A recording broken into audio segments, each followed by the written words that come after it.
Support for this podcast comes from viewers and listeners like you. If you would like to financially contribute to this podcast, please go over to patreon.com/DavrimTV or join us on the live stream, twitch.tv/Davrim.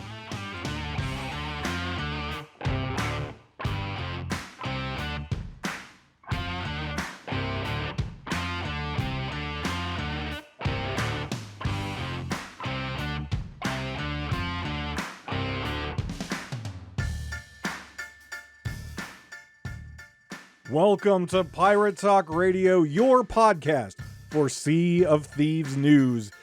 There's always something to talk about, whether it be patch notes, whether it be bugs, whether it be exploits, whether it be cosmetics that personally I find beautiful but ugly at the same time. Sit back, relax, and enjoy the show.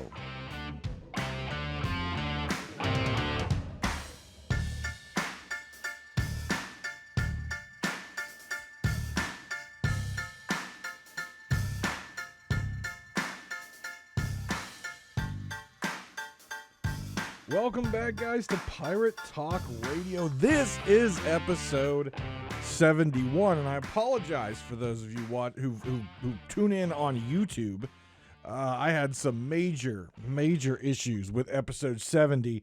The video recording got corrupted, and I tried to get it repaired. I tried everything I could. Unfortunately, just really having issues. There was an update that pushed to my recording software as I record both audio for the audio side of the podcast, and then I also record video for the YouTube. And for some reason, there was an update that just recently happened, and the video, while also recording with the audio software, it's just not working out, and the videos are coming out corrupted and things like that. So until I can sort that out, I apologize. The YouTube audience is just going to get the audio version, and then with the thumbnail with all the topics that we cover. So I apologize for that, but I assume. I mean, I would love if you guys are actually watching my face when I'm doing the YouTube video, but I have a feeling that most people who are tuning in on YouTube are not actually watching the video. They just have it up, as that's their preferred location to listen to the show. So if you really want the video back, I'm going to keep trying to work on whatever the heck's going on, but if you really want the video back, leave me a comment in the YouTube comments and let me know. Yeah. So, also for the rest of you who are not subscribed to the Pirate Talk Radio YouTube, make sure you do go check that out. I'm getting little funny short clips from streams up there, from the Sea of Thieves streams. Also, my playthroughs of the different adventures and such are going to be up there as well. So definitely check that out if you would like to get some more Pirate Talk Radio content with yours truly. So let's dive into our agenda for today. On the news topic, we talked about it last week in episode 70, but Twitch drops. Twitch drops are going on right now. So I kind of went over it last week, gave you the time frames, but by the time this video is out, you've probably already missed a couple of them. So again, make sure you're listening every week, and I'll give you the heads up on those. Twitch drops May 27th through June 1st. There are 6 total Twitch drops, making sure you're going to Sea of Thieves website and linking your account, your Sea of Thieves account, your Microsoft account, with your Twitch account. These are for partners only, so you can't just tune into my stream, because I am not a Sea of Thieves partner, or any other just random streamer that you might like. You have to watch partnered streamers, right? So you have to make sure that you tune into a Sea of Thieves partnered streamer. There's a list of them on the Sea of Thieves website, and you can also check when you are on the Sea of Thieves directory on Twitch. You can see which partners have drops enabled. A normal streamer, even if they have drops enabled, are not eligible for these drops, so it will not show. So you need to watch the streamer for 20 to 30 minutes, and then making sure you're going up into your profile in the upper right corner on Twitch and claiming your drop. If you miss out, you miss out. There's no way to get it back. So make sure you've linked your account and all those fun things. If you're curious about how to do that, I go over that in the last episode. So go back and listen to the Twitch Drops news section last episode. Haha. You thought I was going to make it easy on you. Nope. That's not my style. We also, by the time this particular episode releases, the Lost Sands adventure should be released. And I'm going to talk about that in a little bit to close off this episode, kind of my predictions. What I see is good, bad, and ugly about this particular update. Again, I haven't seen it. I have no idea what is actually going to happen. I don't know how they're going to be recording, which side you chose, because again, they've tweeted out you have to choose a side, which again makes sense. We finally get our choice that they kept talking about in these adventures. So we'll go over that in my predictions and my thoughts on this new adventure. But first, I want to give you our Would You Rather for this week. And you can answer the Would You Rather and submit your own Would You Rathers in the YouTube comments. You can hit me up on Twitter at Davrim TV on Twitter, or you can send an email to the show, Pirate Talk Radio Podcast at Gmail. All that information is in the show notes if you are curious as to how to get in contact. But you can submit your own Would You Rather and answer this Would You Rather that way. So here's your Would You Rather. Would you rather Golden Sands be rebuilt? However, all of the vendors are skeletons and will only talk to you if you are a Reaper with an emissary flag. So basically giving Reapers another outpost. But it's saved. Golden Sands was rebuilt. It's just a Reaper outpost now. Or would you rather Golden Sands is destroyed and a new outpost is formed at Sea Dog's Tavern, keeping in mind the Sea Dog's Tavern is right next to the Reaper Island, which means you have prime selling in the center of the Sea of Thieves, but you've got those pesky Reapers right on your doorstep to cause you all sorts of trouble. So there's your Would You Rather this week. I kind of took the idea of save Golden Sands versus burn it down and flipped it on its head, because that's more fun to think of it that way. I don't like thinking about things in black and white. I like thinking about things in all different shades of gray, maybe 50 shades of gray, if you will, or bright rainbows and butterflies and exotic colors and things. That's how I like to look at the world. Black and white is just so boring. So there you go. There's your Would You Rather for this week. The mystery, just an update for all you lore hounds out there. Again, though I enjoy lore, the concept of transmedia, and I'll tell you what that is here in a second if you're not aware. The concept of transmedia, which is kind of the way video games are doing things nowadays, specifically with storyline to get different type of engagement around all the different platforms and stuff, is transmedia, and it has nothing to do. I've mentioned it on stream and things before. I might have even mentioned it on this show before, but the concept is not anything about gender identity, because that's a thing. That's kind of big hot button issues is trans rights and things like that. But this has nothing to do with that. It's been around a lot longer than the media storm that's out there on your television, especially if you're in the United States.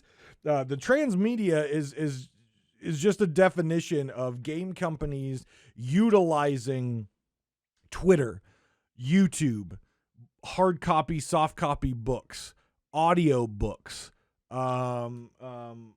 pictures like fan art type things, only not fan art, but actually coming from the studio. Comic books, a variety of different outlets that they're telling the story that also is the story of the video game. The difference is if it's in the comic book, it's not going to be in the video game. If it's in the movie, it's not going to be in the video game. If it's in the Twitter post, it's not necessarily going to be in the video game, right? It's these other outlets of engagement that the gaming company is trying to either sell you, comic books, hard copy books, audio books, etc.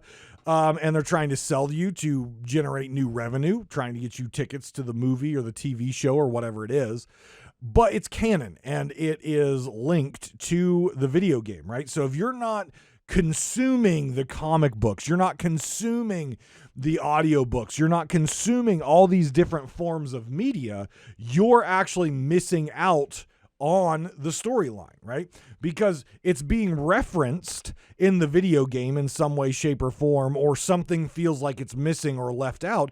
It's there, it's being referenced, but it's not actually in the game, right? It's canon, but it's not in the game. So Rare has done this for a while through their book series and comic books and things like that. But now with mysteries, right, they're trying to get you to engage with them on Twitter to unlock different things. They're trying to have people throw out all their theories, and everything's kind of out there in the social media universe, the YouTube universe, right? Who knows what might be in the new Captain Flameheart novel that's coming out, right? It's different forms of story that is all canon and is referenced sometimes by the game, but if you're just playing the game, you're missing out on all that stuff. So not really my bag, if you will. I didn't like when World of Warcraft started to do it. I hated when EverQuest did it back in the day. I'm just not a fan of it, right? If I want to get the book, cool, I'll get the book. But if I don't want to read a comic book, or I don't want to sit here and follow every little tweet you make just to figure out what's going on in the game, I really don't care to do so. I understand on a business aspect, but on a person who has a full-time job, who's got this show and other content that he does, who travels and things like that, it's just too much for someone like me to keep up on, right? I've got people who want to play video games and stuff with me that aren't Sea of Thieves. I just don't have the time to keep up with all of that stuff, along with trying to enjoy life and all that stuff. So for me, it's not what I enjoy, and I've never really liked the concept of transmedia for video games. So it's just not my thing, right? Now, for a lot of folks out there, I've been seeing on my time on Twitter that people are getting into it, right? And I love to see the community engagement where people are trying to figure out the next step, the next answer, the next clue. Some people, I think, are digging a little deeper than they should, really trying to I don't know, craft something that might not be there, going back to posts from years ago and pictures from years ago to try to find things. Look, this mystery, sure, they may be dropping some stuff that has been dropping for a little while, but in general, this mystery has just started, and people diving back into ridiculous histories to try to figure something out, it's getting a little far. I don't think Rare is really diving that far back, right? There's stories of Amaranta and Ramsey and Lassetti and Flameheart, right? We've got books, we've got comic books, we've got things like that. Sure, some of that stuff is obviously going to tie in because that's their past and that's history. But when people are looking at screenshots from a year and a half ago and zooming in on things, it's just like, come on, it wasn't there then. I promise you, it wasn't there then. Okay, we're here now. Let's enjoy the clues as they come out. Let's not, go balls deep where you're losing sleep over what is going on. I mean, people are getting angry out there on Twitter when someone suggests something and it doesn't line up with their theory based on their Encyclopedia Britannica that they've written, right? If you love Sea of Thieves as much as I do, or even more, and you want to dive in and write this stuff down in a book and, basically like the old TV shows where you've got the cork board on the wall and you're drawing lines and stuff to try to figure out this murder mystery, I get it. Like, you are into this, and I love the passion, but Also respect that other people are trying to solve it as well. Might not be as passionate about as you, but there's no reason to get angry, right? This is a community-driven event, a community-driven activity, and all community members should have the opportunity to enjoy this in their own way without getting destroyed and flamed because you're not passionate, you're not researching enough, you're not doing this, you're wrong because of it. Okay, let's all take a chill pill. Let's all take a chill pill and enjoy the murder mystery together. But some things that have transpired since the last episode. There is a new lantern that you can get. Go to Sea Dog's Rest, the island Sea Dog's Rest. I'm not going to tell you how to, but go to the island Sea Dog's Rest and explore around. If you haven't been there for a little bit since the murder mystery started, go there, explore around, and figure it out. But there's a new lantern you can get. The lantern is very much like the ferryman lantern in the Tall Tales, where it shows you things. And one of the things it shows you is on a sandy beach, who killed DeMarco. Okay, so we were contemplating, and I still don't think it's as easy as just saying DeMarco is dead. I still think there might be some twists and turns along that. I believe that DeMarco is dead, but I still think there's going to be some twists and turns in this story.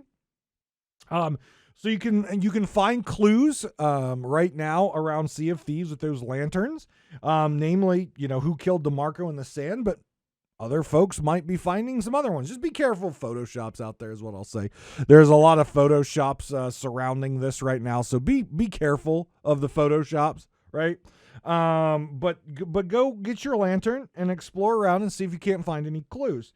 I know today I didn't get to see the end of his stream, but I know Captain Falcor today saw a tweet after this mystery started of the Gold Hoarder at Tribute Peak staring at his throne. And the tweet was just simply well, what do you think he's staring at, right? And those type of tweets are definitely tweets you should be looking at that are kind of out of the ordinary and kind of pointless. Those are the ones that you should be looking at when it comes to getting these clues, because that's how Sea of Thieves does these clues, right? They post out a nice little video or a picture, and it just says snakes, and it makes zero sense. Nothing is telling you anything about what's going on right now.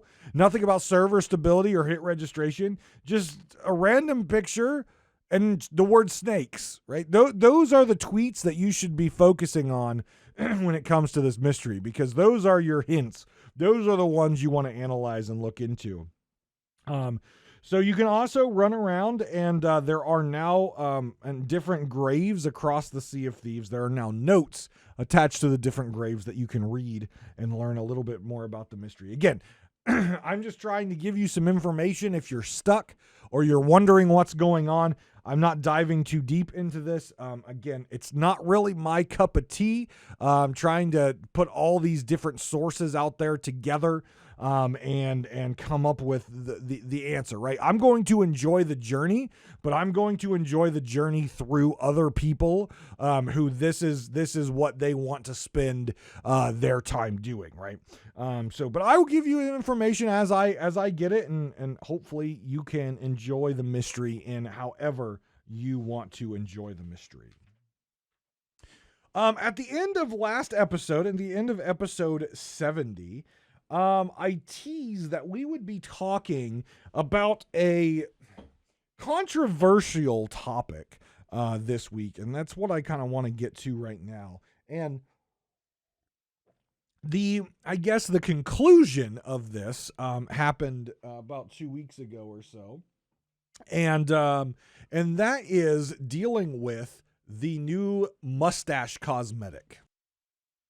So I believe it was called the Eastern, and I'm going to mess this up. It's the new, it's the completion of the green dragon, or the green version of the Ashen set, to be honest. Not completely, but it's just the reskinned Trashin set. Looks great, by the way. Love the green, because I'm a huge fan of green, but I want to say it was the Eastern Jade Dragon set. I know I have that name wrong. I didn't write it down. I apologize. But the beard of that set caused quite a bit of controversy for a variety of reasons, and there were voices on both sides. So I want to take a few minutes and just kind of talk about the history of why this was a controversial cosmetic to begin with, and my thoughts on why Rare even put it in, and more so, again, why they took it out. So if you did get this cosmetic, it's been removed and you got a refund for the amount of gold that it cost you. And if you equipped it or you looked at what it was, it is what is known as the Fu Manchu. Okay. That is the name of the beard style that was. And so a little history of this. The Fu Manchu was first that the long mustache looking thing was first in a Sax. I'm going to butcher this name. Sax Romer, I believe is how you pronounce it. Story. And it was Dr. I believe Fu Manchu, or maybe it was Emperor Fu Manchu. I didn't write down the particulars, but it was a portrayal of a evil, really evil, Chinese person in this story, very yellow skinned, and this particular beard, right? The Fu Manchu beard. And it was also brought up in maybe even became more famous in the Dickens era of writing. And it was linked to what was known as the Yellow Peril, which over the course of history, that particular beard has been used in TV, in movies, and in general, I would say probably 90% of the time, even maybe even more than 90% of the time, that particular beard is used to portray a evil or villain, Asian stereotyped person, character, right? So over the course of years of history, it has really become a racist symbol for Chinese people. It is not a symbol. It's not a hairstyle that Chinese people like to see in films, in TV shows, referred to in books or writing. And in fact, more recent history, the Marvel movie Shang-Chi, which was a very popular movie in the United States, was actually banned in China because of the use of the Fu Manchu. Now, Shang Li's story is actually linked all the way back to the original Sax Romer story, right? So there is a link there that goes all the way back there. And again, it's not a image. It is not a facial hairstyle that is acceptable to use in the Asian world, specifically in the Chinese culture. And again, the Jade Dragon, or the Eastern Jade Winds, or again, whatever the name of the, I believe originally came out during like Chinese New Year, or again, a kind of a celebration of Asian culture. We've got a couple cosmetics to boats that kind of, you know, and then they had and again, the ashen stuff is the same thing, right? It's red. But again, we have very few tips of the cap to the Asian culture in Sea of Thieves, and the ashen outfit, and now the green version, this jade version, is kind of a tip of the cap of both Asian footwear and clothing, you know, just a tip of the cap to the culture over in China and over in the Asian part of the world.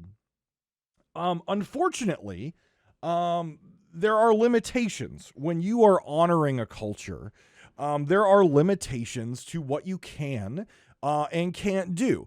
And some people out there, I understand you're saying, well, it's just a beard, right? It just because I have the beard doesn't necessarily mean I'm racist. Doesn't mean I don't like the Chinese people. Doesn't mean. I get it. Okay, I understand. It was a beard. Maybe it fit your character. You just viewed it as a facial hair cosmetic. Unfortunately, not everyone views it that way. And there were a lot of folks that were highly, highly offended that a racist image was put into the game that they love. Again, a lot of outspoken folks when it comes in terms of Chinese players or Chinese descendant players, folks with a Chinese family or something like that understand the history of this symbol. So I want to kind of direct at a tweet here. And this is the official Sea of Thieves tweet. It was put out on the 16th of May. And it says, due to feedback we received, the Eastern Winds Jade Beard has been removed from the Outpost store. Players who have bought the beard will no longer be able to view it in their vanity chest or equip it, and will receive a refund in the next week. Now that there was no apology, okay, I think an apology was probably something that would have been nice to see from the Sea of Thieves official info and support, but there wasn't. I don't know if Rare felt that an apology was necessary because they felt their intentions were good.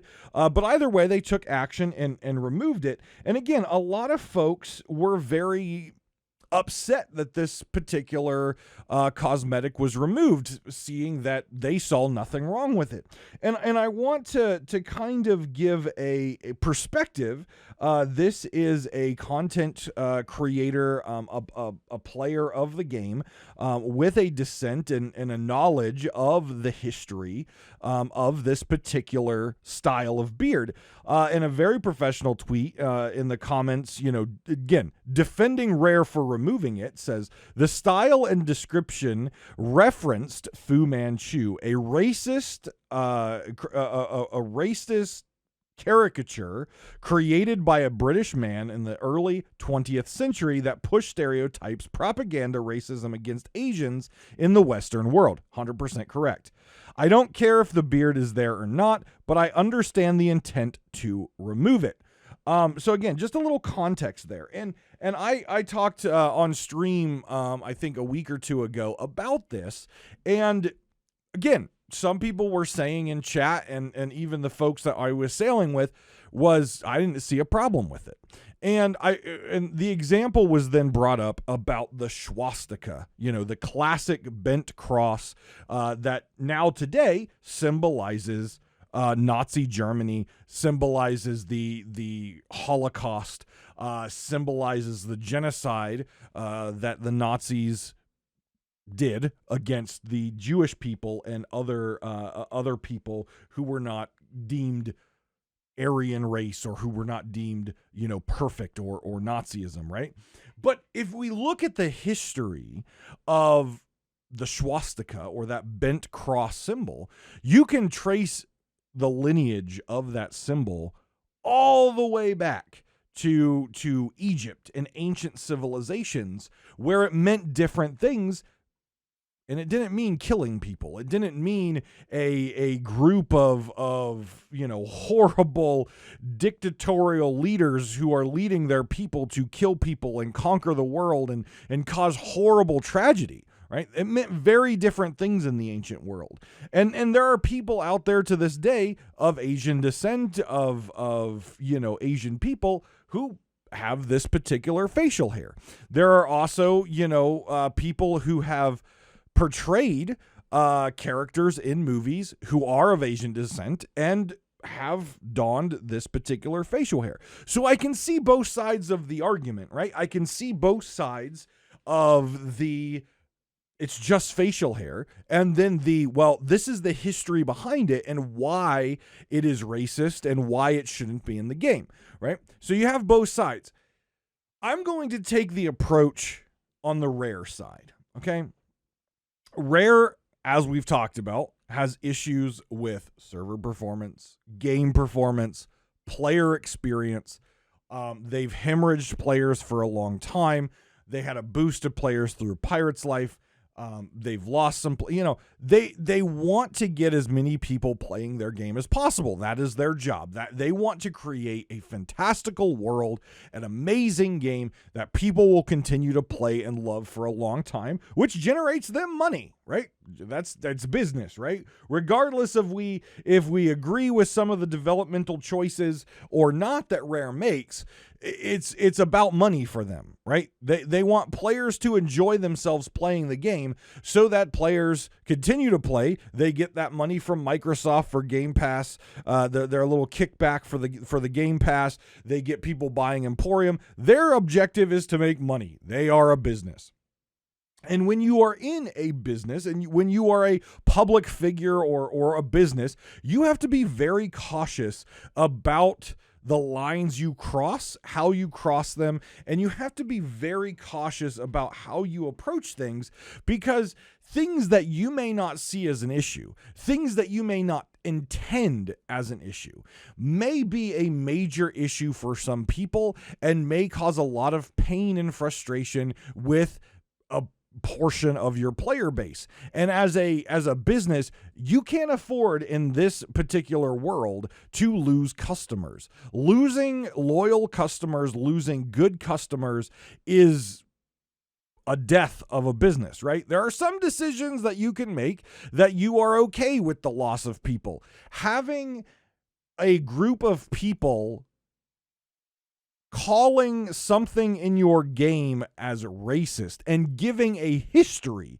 of why it is racist and why it's offensive, that is a black mark, and that is a stain that you do not want on your brand or anywhere associated with your business. So do I think Rare took the appropriate action? Yes. Do I think they needed to maybe apologize just a little bit? Maybe we're sorry for our oversight in introducing a cosmetic which does have racist undertones. Our oversight, we apologize. We will do a better job in the future to make sure that cosmetics we release are not offensive to any of our players, based on their heritage or whatever. Something like that, a nice general PR statement. Do I think that would be something nice to see from Rare? Absolutely. But the fact that they took action on it relatively quickly after that set came out, listen to the player feedback, specifically the players that had a problem with it and disabled and removed it from the game, I think was the appropriate action. I think it was a good reaction. And I think putting out a statement, at least stating that they listened to player feedback and they took action on it, was a good thing for them to do. I think they took appropriate action. Do I think they could have done a little bit more as far as apologizing? Sure, I do. But I think they did enough, right? I think they did enough.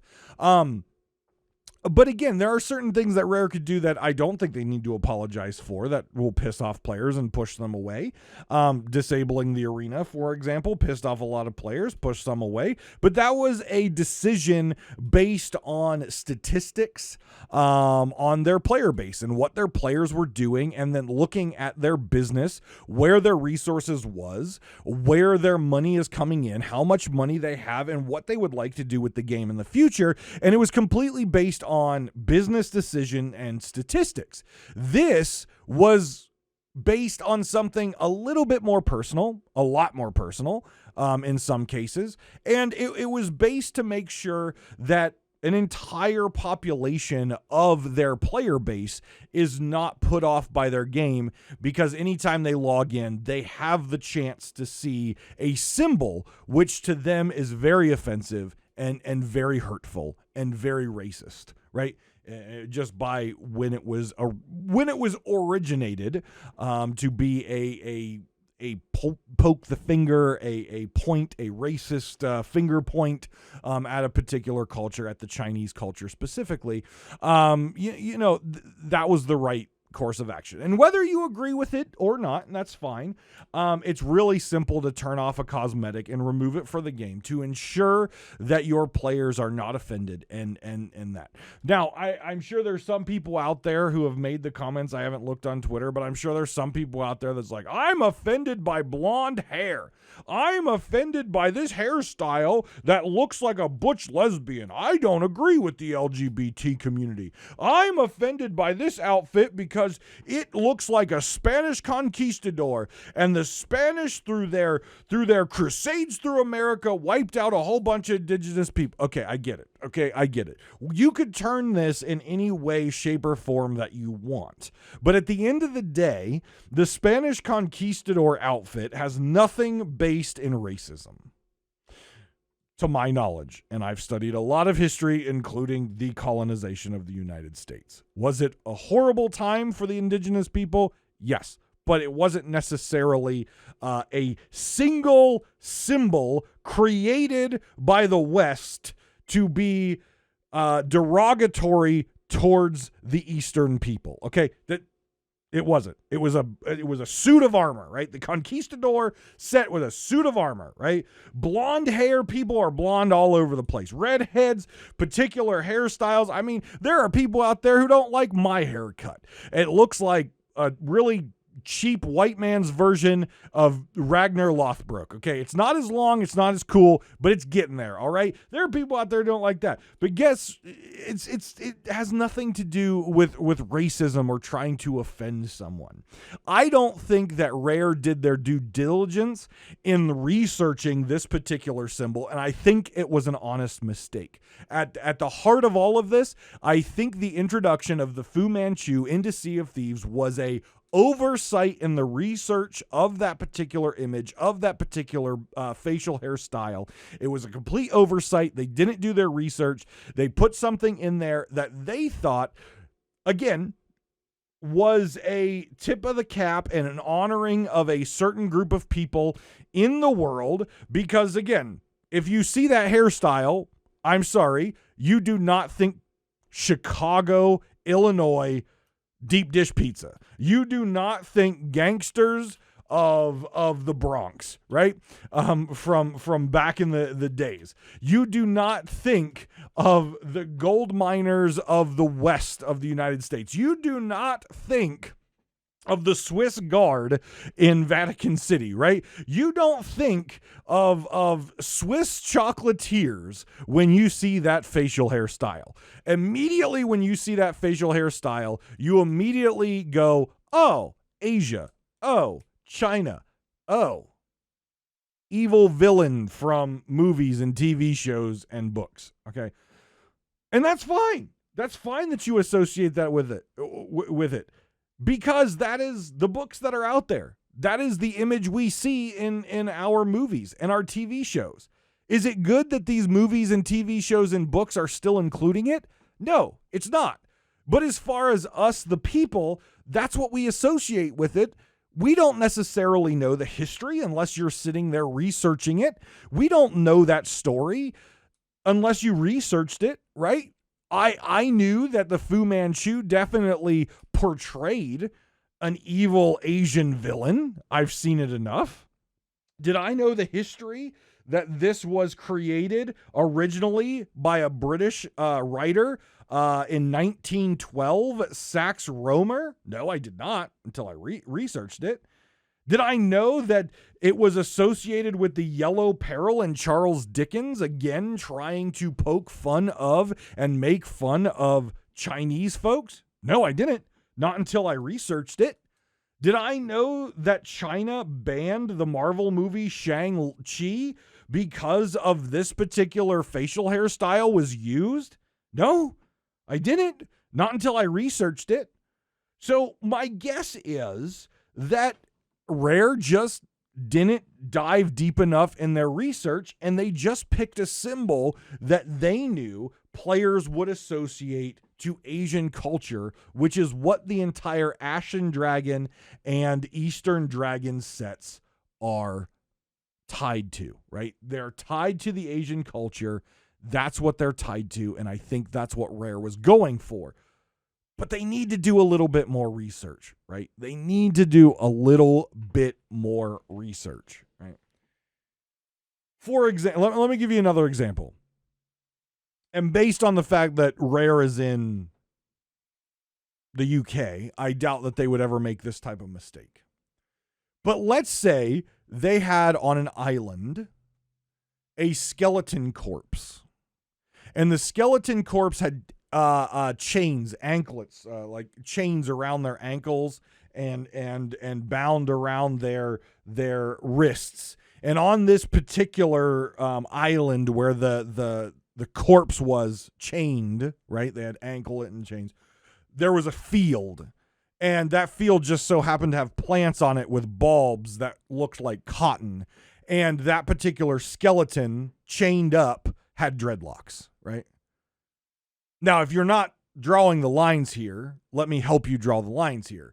Dreadlocks in general are associated with Africans, or in the United States, African American people. That is a very popular hairstyle. And by the way, it's cool and looks awesome. I wish I could have dreadlocks. My hair wouldn't do it. But holy crap, is it an awesome hairstyle.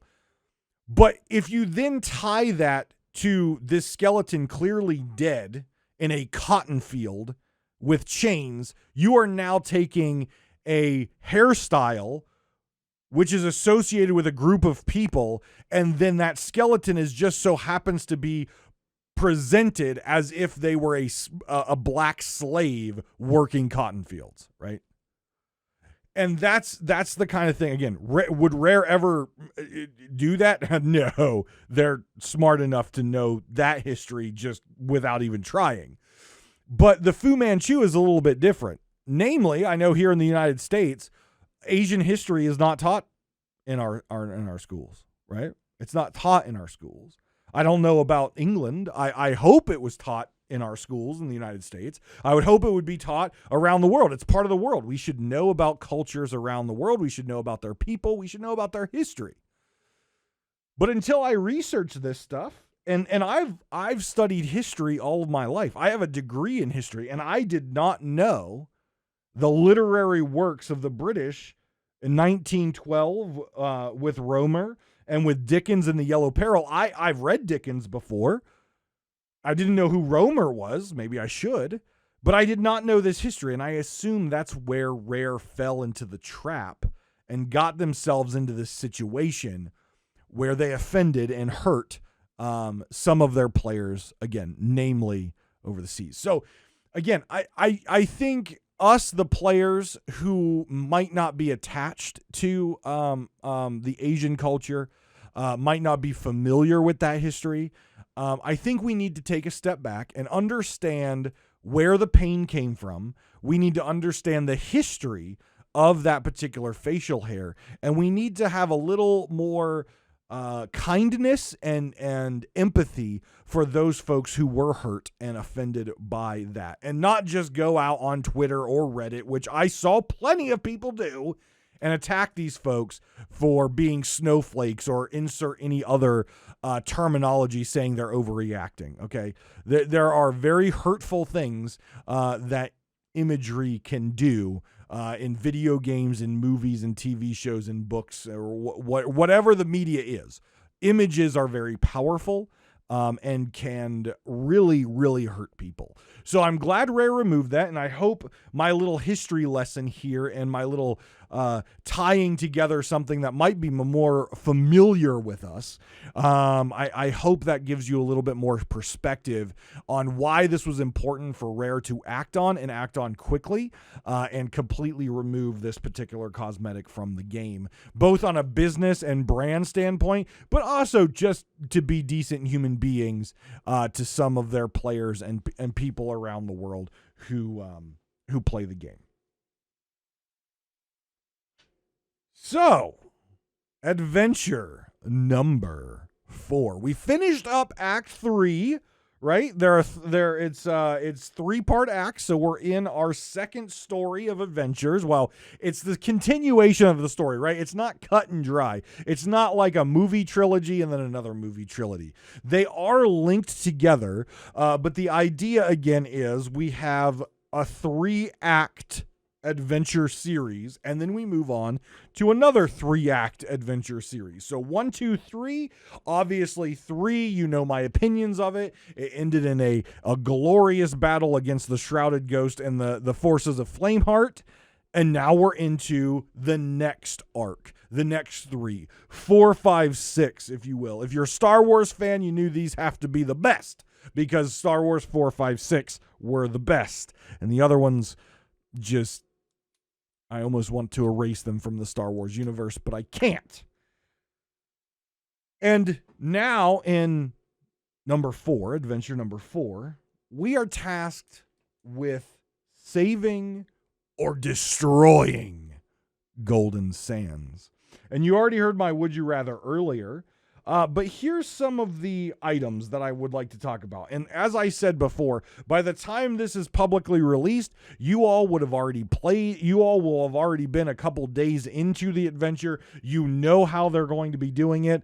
At this point, this moment in time, I have no idea how they're going to be doing it. But I have my thoughts.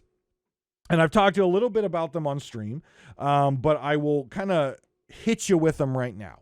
So first off, I'm very curious on how they're going to track the Reapers versus the Merricks, right?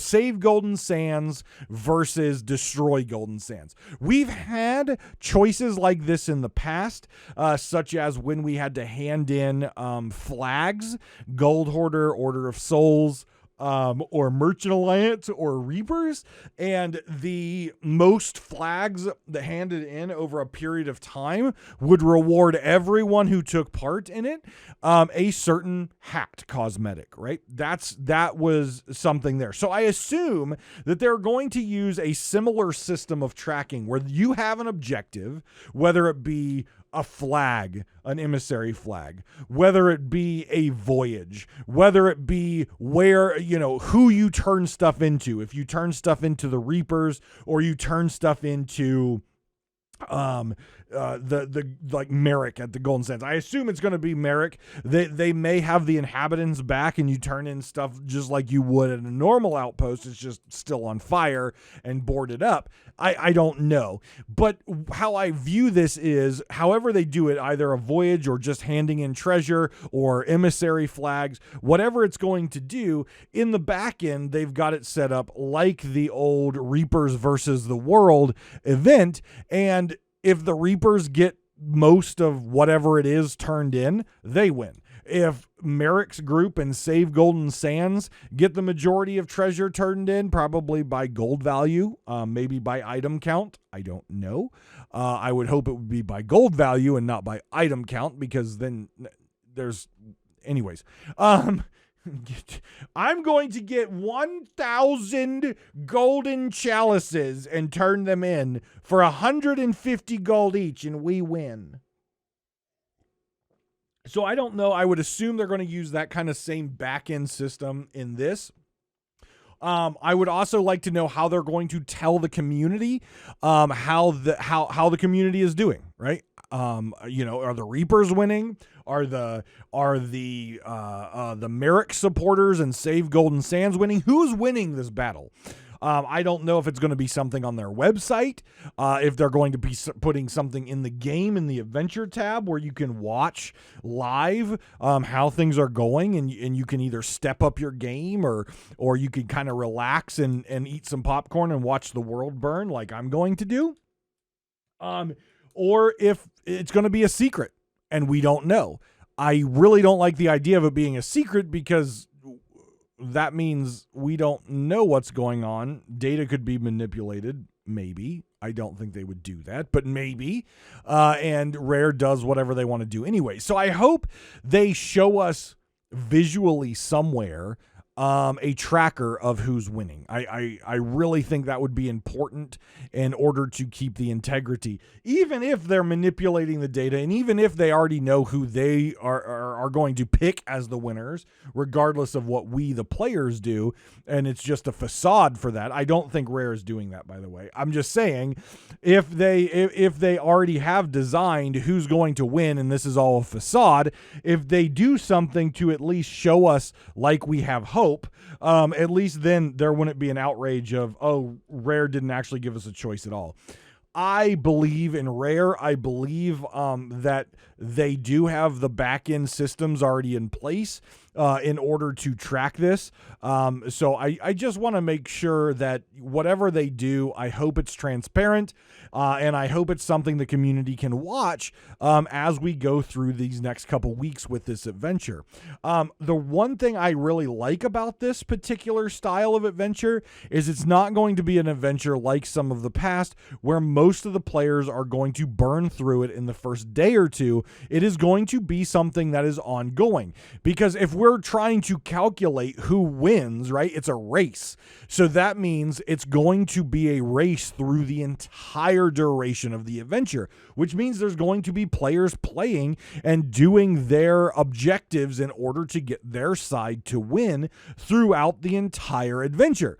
Which means there are going to be players on the seas, which means there are going to be people to see and people to shoot and ships to kill. It's excellent. It's awesome. That's what we need to see. This is great in theory. Now we have to see them execute it, right? We know that Rare has great ideas, and unfortunately, even as of late, the last adventure, their ideas are great in theory, but in practice, they kind of fall flat on their face and they're really bad. So I hope they've learned from the feedback of the past. They understand the limitations of their servers, and they give us an adventure that is going to keep us engaged and excited throughout the duration of the adventure, which again lasts, 2 weeks, 3 weeks, something like that? I don't remember.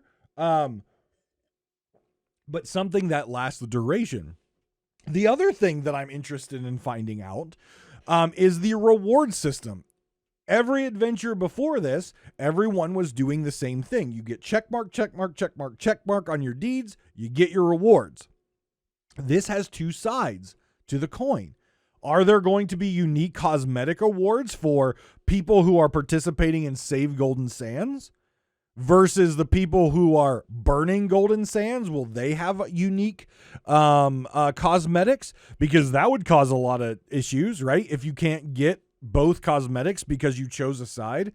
You know, as someone who collects cosmetics, that would kind of upset me, but in the same regards, I would be happy if I got the cosmetics for my side to show off my allegiance, right? That would be cool. But is Rare going to have a system where you can complete at least once both sides to get both cosmetics if there are two sets of cosmetics? Maybe it's one set of cosmetics for just participating, and then the whole community, everyone who participated, gets cosmetics for participating in the event. I don't know how they're going to do it, but knowing the outrage and the craze that people have, including myself, for cosmetics, I hope they come up with a solution that the community really works for and really puts in a lot of good effort in the next couple weeks. So that way it keeps the seas fresh and fun with a lot of interesting player interactions. I'll be honest, I know I'm very excited to stream Sea of Thieves on Saturday, which will be the first time that I take a look on the adventure. So the adventure releases on Thursday. I will not be looking at it on Friday. And then on Saturday will be the first time that I actually take a peek at it and take part in it. Here's a spoiler alert. I'm burning Golden Sands. I'm just letting you know I am burning Golden Sands. And here's my reasoning. It's not that I don't like Golden Sands. I think Golden Sands was a beautiful, amazing outpost. But it would be so very easy if we saved Golden Sands for them just to be like, bloop, there's the old Golden Sands. And then it feels like nothing in the world changed. It feels like the fog that took over, the capturing and abduction of the people that happened. Everything that has transpired in Adventures 1 through 3, it feels like, well, what the hell? Like, Belle came here and Golden Sands is burnt and crumbling, and there's fog everywhere, and we fought the Shrouded Ghost and all this stuff. It feels like if they just went bloop, Golden Sands is back, it just feels like a waste of the past 3 adventures. Where I really feel that if we burn Golden Sands, we have an opportunity here to really impact the story and the overall map of Sea of Thieves. If Golden Sands is gone, 1, we have now broken the 2 outposts in the 3 major seas, because there's only 1 over there now. It's Sanctuary. We still have Plunder and Ancient Isle, or Plunder and Ancient Spire. We still have Galleon's Grave and Daggertooth, and we still have Morrow's Peak. But on the other side, it's only Sanctuary. So now the map is more balanced, and I am a very symmetrical person. So having 2 in the wilds, 2 in the Ancient Isles, 1 in the Devil's Roar, and 1 in the Shores of Plenty, the map is now balanced. North to south and east to west, it is relatively balanced. But I'm also interested in what they're going to do with the survivors. I don't see them killing off major characters like Merrick. I don't see them killing off major characters like Flameheart Jr. if Golden Sands is saved. I don't see them killing off major characters like Wanda with an O, not an A, Wanda, not Wanda, the sister who is obviously playing a major role in this story. And I don't see them killing off, let's be honest, their only LGBTQ character that at least they've revealed that is LGBTQ, and that is the Emporium character of Emily, which has a traditional female name, but it's on a character who is very reminiscent of the male pirates of the game, and they go by the pronouns they, them, which we found out in Adventure 2. So I don't think they're just going to kill off the people of Golden Sands because of a variety of different reasons. So where will they go? That is interesting to me. If we destroy Golden Sands, where will the inhabitants go? Will they go set up a new outpost on Mermaid's Hideaway? Will they all seek refuge in the Sea Dog Tavern and that opens up and becomes a new outpost? Will they be strewn about the other outposts and you have to go find them? And then you can talk to them and they talk about the old days of Golden Sands and their home that's been destroyed and how much we must fight the forces of Flameheart and really just emphasize this war that's happening between the Pirate Lord and Flameheart. It's so interesting to me. And to me, it's more interesting to see what the developers do if Golden Sands is destroyed than it is to me to think about what they will do if we rebuild it, because then it could just be bloop, Golden Sands is back, and it's like nothing's ever changed. So to me, the overall implications and impact of the game, the choice to destroy Golden Sands versus saving it has much more implications of change in the game and makes me, a player who got to choose this, feel more powerful in the future of the game. That's why I'm destroying Golden Sands. Not because I don't have anything against Merrick, not because I have anything against Golden Sands how it was. I think it was a beautiful outpost. I think it had its time, but I want to see what happens if it is destroyed and where they take the map and where they take the game if in fact the outpost is destroyed. So that is where I'm going to be. I hope some of you join me, but for those of you who choose to save Golden Sands, I will not hate on you, because that's the next thing I want to talk about. Toxicity. Sea of Thieves has had a history of telling people, banning people, punishing people for being overly toxic in their game, removing partnerships from partners and content creators for being toxic in the game. Permanently banning, suspending, etc., for being toxic. We haven't even seen this adventure release yet, and I've seen some nasty, nasty comments on Twitter and on Reddit and in streamers' chats because someone has chosen to do something other than what that particular player wants. It's a lot of toxicity already, and we haven't even seen the adventure yet. We haven't even got to see what it's like, how it's tracked, what the objectives are going to be. We don't know what the outcome is going to be. It hasn't even been downloaded yet. But there is so much toxicity out there. And if this is the amount of toxicity out on social media, personal attacks on social media, I don't even want to know what in-game is going to be like. Because I have a feeling, if this is going to be Reapers versus Merrick, or Burn Golden Sands versus Save Golden Sands, Rare is going to develop this in a way which forces player interaction. Could be positive, could be negative, could be friendly, could be hostile. But when Rare has these type of events, they design it in a way that forces players to interact with each other in some way, shape, or form. And if this is the level of toxicity that I'm seeing on Twitter and Reddit, just based on the idea and the teasers and trailers we've seen, I can only imagine if this is developed in a way to force players to interact with each other, and one player is on the side of burn and one player is on the side of save, I can only imagine the level of toxicity that is going to happen in game. Especially if the burn Golden Sand side involves Reaper Emissary PvP. Because people have very strong opinions about PvP and PvE in this game. The majority of players fit right in the middle.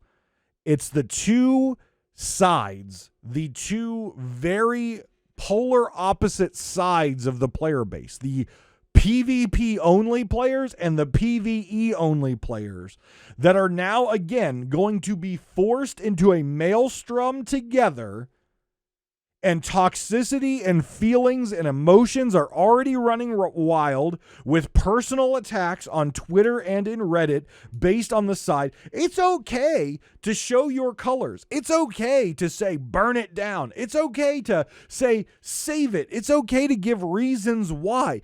It is not okay to personally attack another person. This is a video game. We are players in a fantastical world where we get to, as players, decide the fate of our game.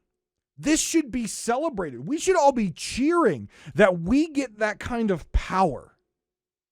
Even the Rare developers themselves are getting in on it. Joe Neat has tweeted that he wants to burn it to the ground and that Mike Chapman is too set in his ways and wants to go back how things were. And Mike wants to save Golden Sands because it's a beautiful outpost and it's part of Sea of Thieves history, and he doesn't want to see it burn. Even the Rare developers have chosen sides, but they're doing it in a friendly and professional manner. There are so many people out there that are personally attacking and just saying just horrible things. Pick a side, follow the deeds and things to do your side, let other folks do their side, and let it all play out. You can wave the flag of the Reapers or wave the flag of Merrick and be proud about your side and try to get people to join your side and have fun with this. It is supposed to be fun. It is supposed to be a war between the two factions. It is supposed to feel like you are making a difference on the battlefield. It is supposed to feel like that. But it's a video game. It's where we go to have fun and find enjoyment.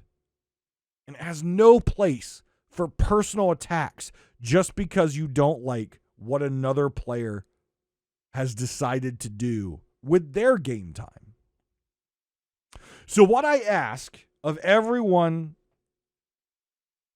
in the Pirate Talk radio community Pick a side, but respect the choice of another. If there's PvP, go out and sink some ships and kill some players. But do it respectfully. Give the GGs. Be non-toxic. When you handle yourselves out in social media or on Reddit, don't be toxic. There are going to be people that want to burn it to the ground like myself. There are going to be people who want to save it like Mike Chapman. Let them try and show them on the battlefield that your side is better. Turn in 2 things for every 1 that they turn in. Show them. Don't sit there and personally attack them.